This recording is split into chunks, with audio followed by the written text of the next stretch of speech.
আসসালামু আলাইকুম। স্বাগত জানাচ্ছি সংবাদে। চলুন জেনে নিই আজকের বিস্তারিত খবর। আগামী 18 নভেম্বর উদ্বোধন করা হবে প্রবাসী ভোটার অ্যাপ। একই দিনে প্রকাশিত হবে চূড়ান্ত ভোটার তালিকাও।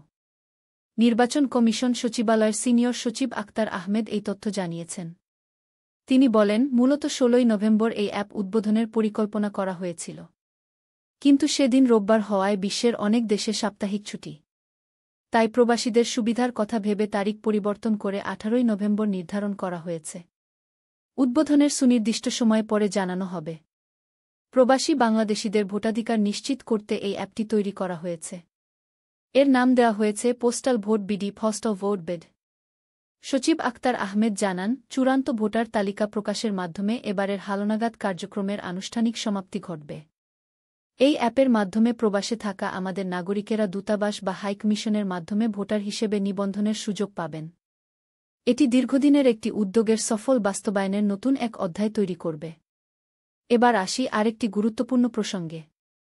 আমজনতার দলের সদস্য সচিব তারেক রহমানের নির্বাচন ভবনের সামনে অনশন প্রসঙ্গে সাংবাদিকদের প্রশ্নের জবাব দিয়েছেন ইসি সচিব।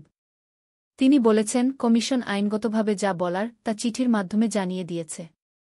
এখন তারা চাইলে আপিল করতে পারেন অথবা ঘাটতিগুলো পূরণ করে নতুন করে আবেদন করতে পারেন। তিনি আন্তরিকভাবে অনুরোধ করেন তারা যেন অনশন ভঙ্গ করে আইনগত প্রক্রিয়ায় এগিয়ে যান। সচিব আরও যোগ করেন, পুনর্বিবেচনা বা সংশোধনের আবেদন করতে চাইলে কমিশনের সচিব বরাবর আবেদন করা যেতে পারে। কমিশন তখন সেই আবেদন বিবেচনা করবে কি না সেটা পরের বিষয়। তবে কমিশনের পক্ষ থেকে সকল সিদ্ধান্ত নেওয়া হবে আইনি কাঠামোর মধ্যেই। আইন ও ন্যায় বিচারের পথ অনুসরণ করা আমাদের সকলেরই কর্তব্য।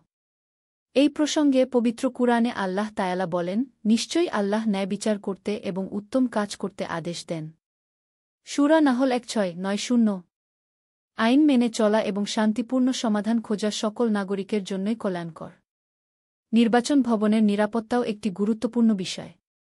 ইসি সচিব বলেন, নির্বাচন ভবন একটি কেপিআইভুক্ত প্রতিষ্ঠান। তাই এখানে সবাইকে সম্মানজনক ও দায়িত্বশীল আচরণ করতে হবে।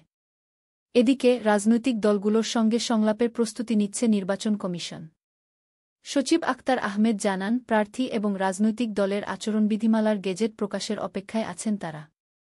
গেজেটটি প্রকাশ পেলেই সংলাপের সময়সূচি চূড়ান্ত করা হবে। এই ছিল এখনকার মতো সংবাদ। আমাদের সঙ্গেই থাকুন।